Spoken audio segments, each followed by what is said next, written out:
Good evening, friends. Tonight's tale is grim, grand, and absolutely merciless. Life in the Roman Empire. But not as a senator, not as an emperor, no laurel wreaths, no marble baths. Tonight, you're not Julius Caesar. You're you. Just an average person thrown into a world of sandals, sewage, and crucifixion. So before we begin, hit that like button and subscribe, but only if you genuinely enjoy what I do here. And leave a comment with where you're watching from and what time it is. It's always fascinating to see who joins us from across the world. Now dim the lights. Maybe turn on a fan for some soft background noise. Let's calmly sink into today's journey. You open your eyes to the sound of screaming, chickens clucking, a child crying in the next room. Congratulations. You've just woken up in a Roman insula, an ancient apartment block. Picture a multi-story death trap held together by dust, prayer, and bad engineering. You probably live on the third or fourth floor. Bad news. The higher the floor, the poorer the tenant, and the higher the chance the ceiling collapses if someone spills olive oil above you. Your room is tiny, barely a closet. The stone walls sweat in summer and freeze in winter. No windows, just a hole in the wall for air, smoke, and occasionally a pigeon. Your mattress is stuffed with straw and lice.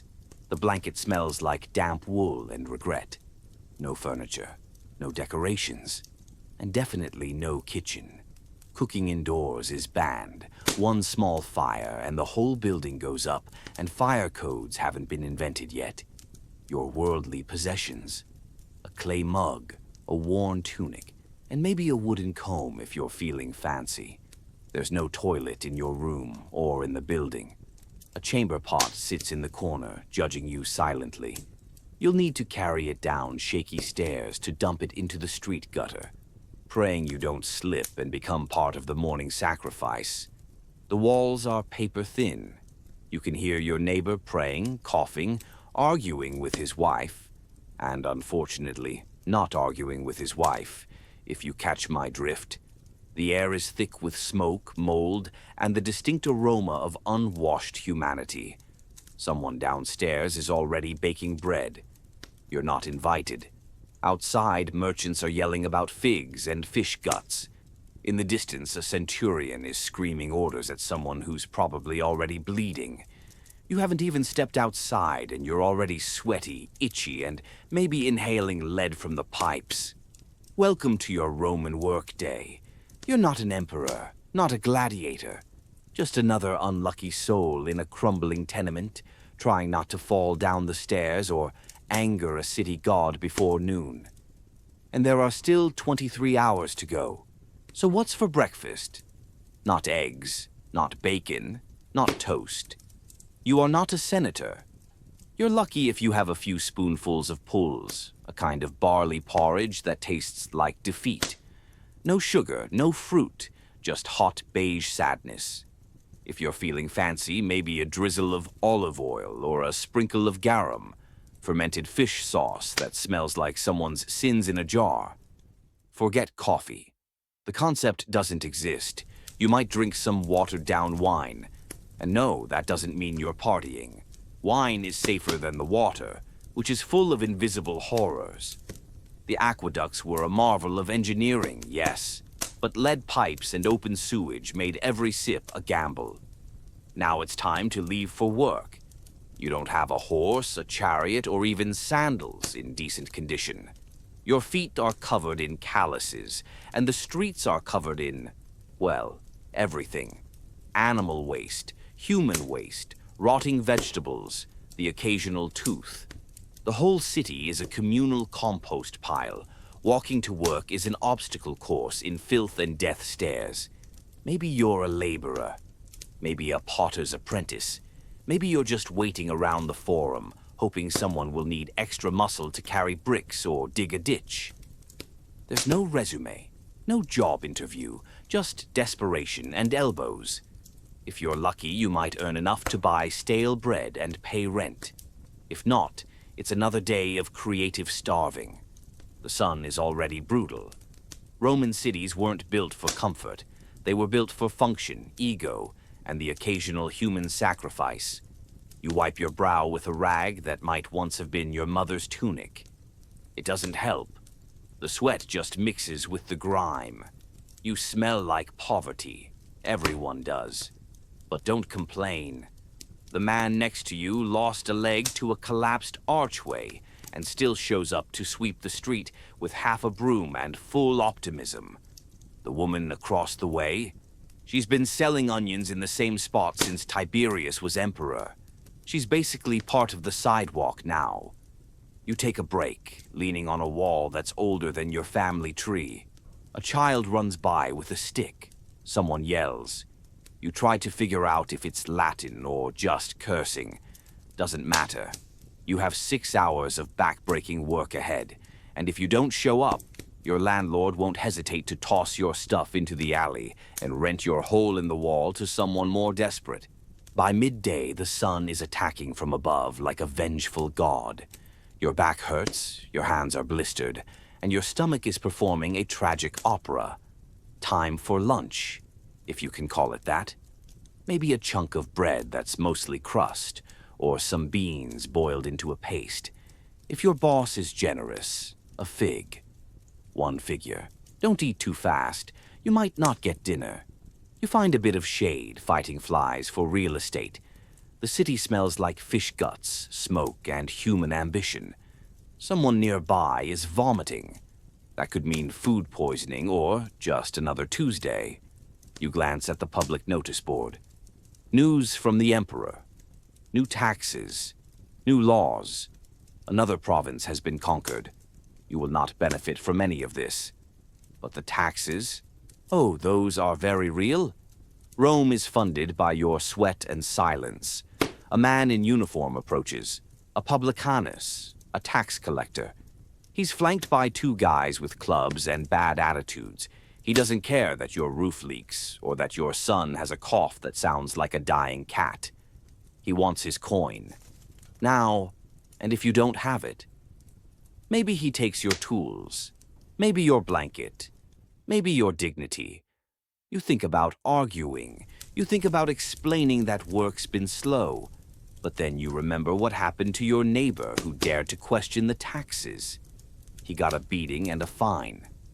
For impudence. So instead you nod and hand over what little you have.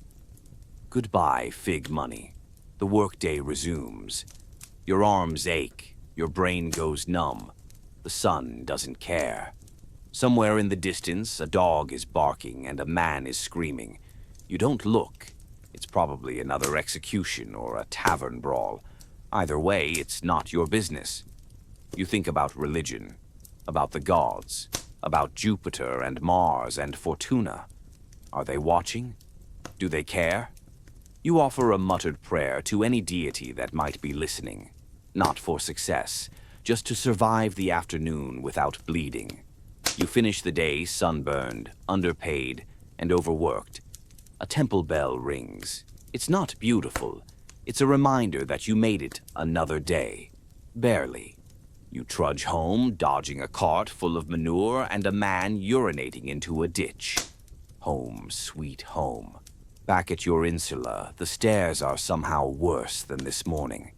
Someone spilled something greasy, maybe lamp oil, maybe soup, maybe blood. You don't ask. You grip the wall like it's a lifeline and climb, step by creaking step, until you reach your little room in the sky. It's hotter inside than out. The walls hold heat like an oven. There's no breeze, no relief. Just the stench of the chamber pot and the vague scent of boiled cabbage from 2 floors down.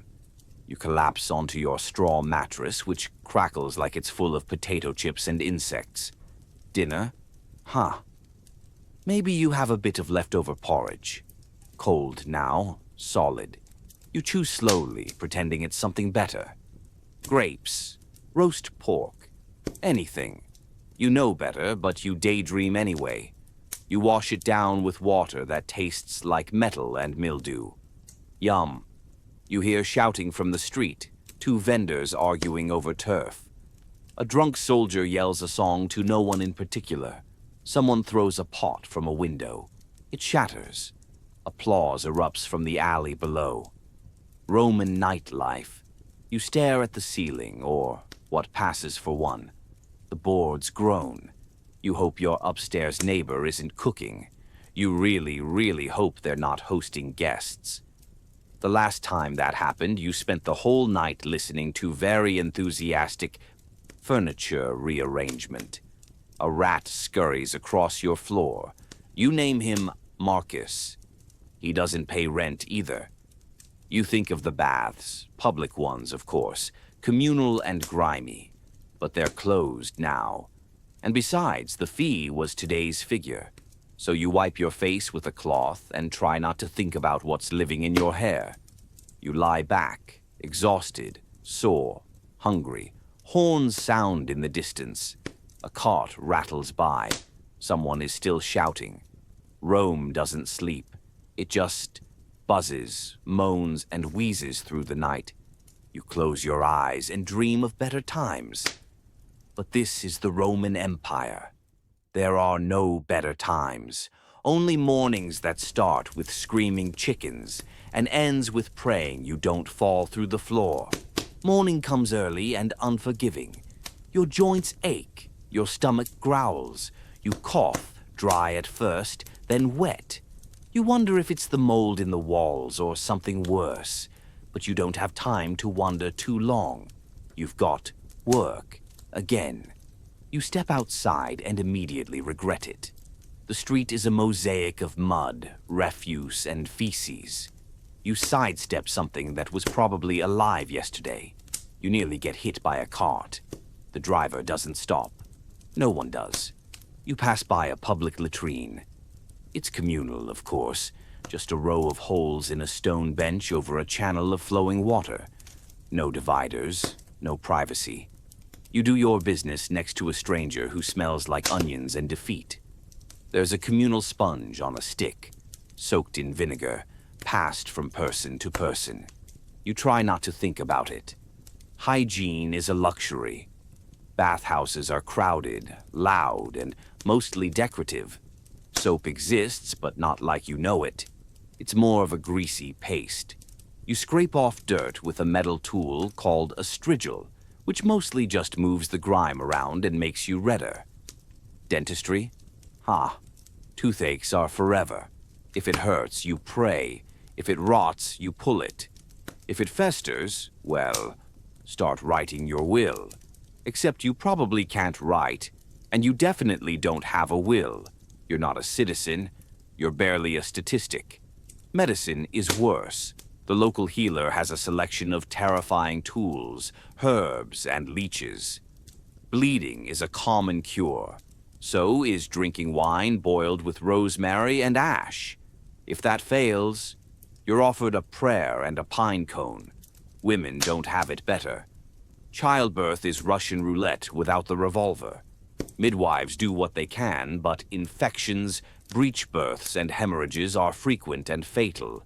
Losing a child is common. So is losing the mother. But don't worry, there's always an offering to the goddess Juno or Diana. Surely that will help. If not, well, your neighbors will take the baby, raise it, or leave it in the woods. It depends on the mood. Back pain? Bad knee? Night sweats? Welcome to adulthood. There's no gym, no yoga, no chiropractor.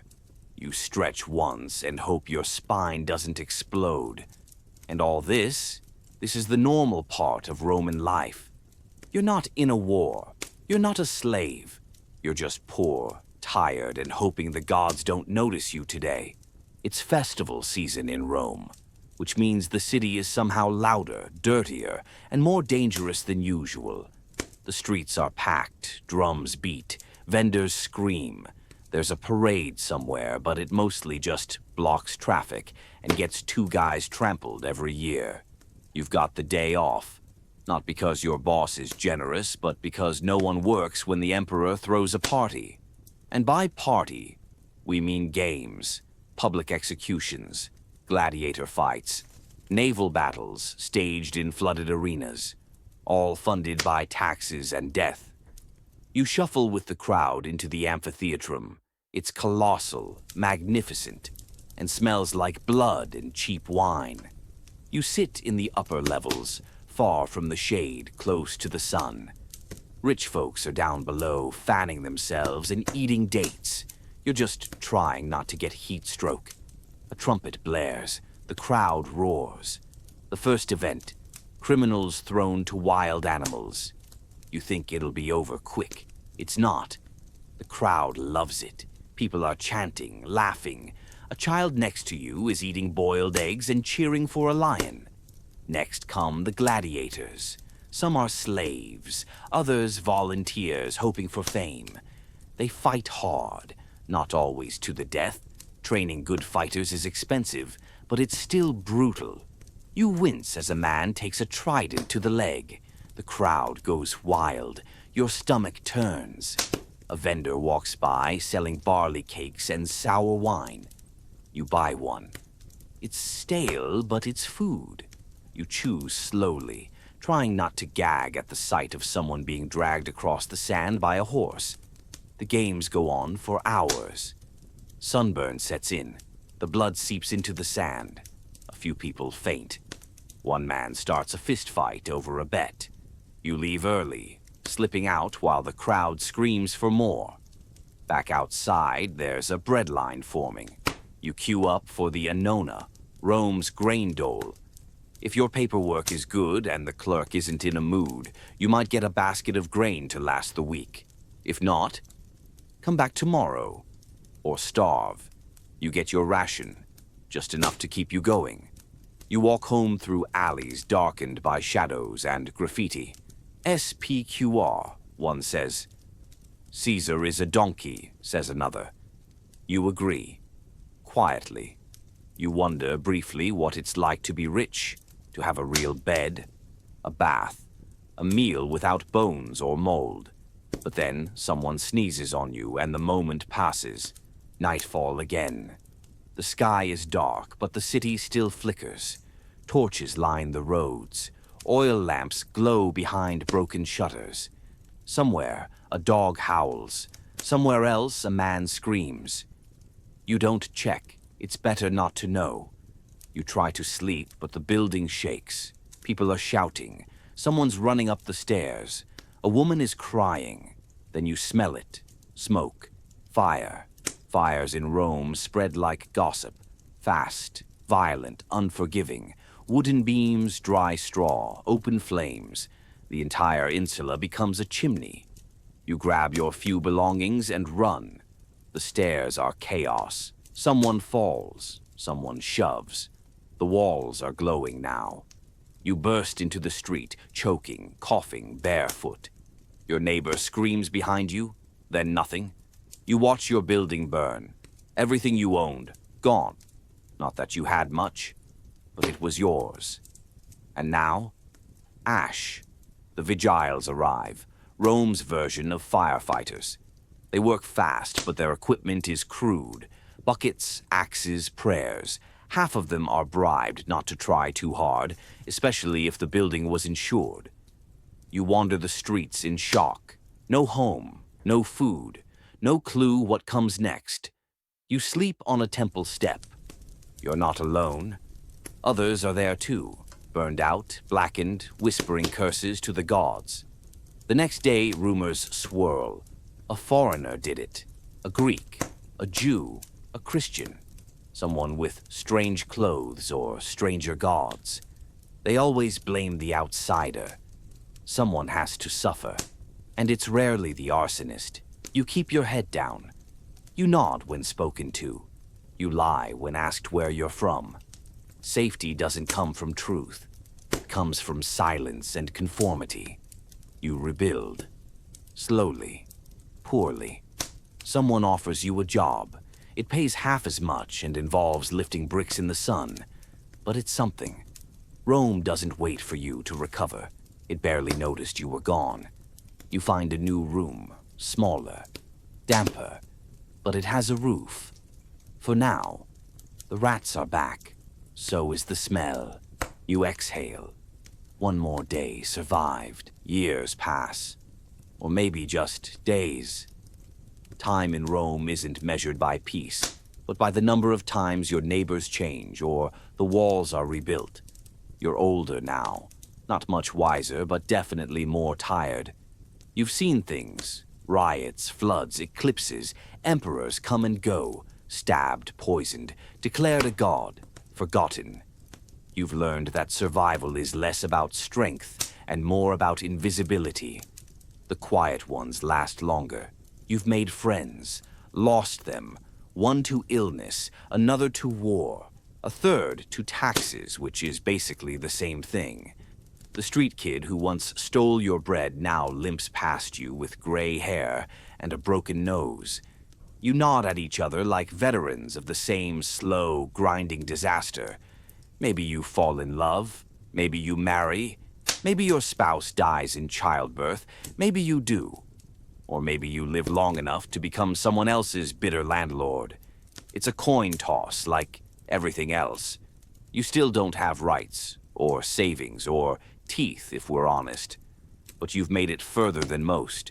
You've avoided execution, starvation, and being drafted into a war you don't understand. One day an official rides through the street announcing a new tax, a new emperor, or maybe the circus is in town. You barely react. You're too busy trying to stop your roof from leaking again. At night, you look at the stars. You wonder if this is what it was all for. The grandeur, the conquest, the marble monuments and flowing togas, built on backs like yours. You'll be forgotten. But Rome? Rome endures. Not because of its glory, but because of its machinery, its ability to turn human lives into fuel. People like you, faceless, broken, replaceable, keep the gears turning. One more day, one more coin, one more forgotten name in a city that never stops swallowing them. You close your eyes. You survived another day. But would you survive another life here? Probably not. Good night.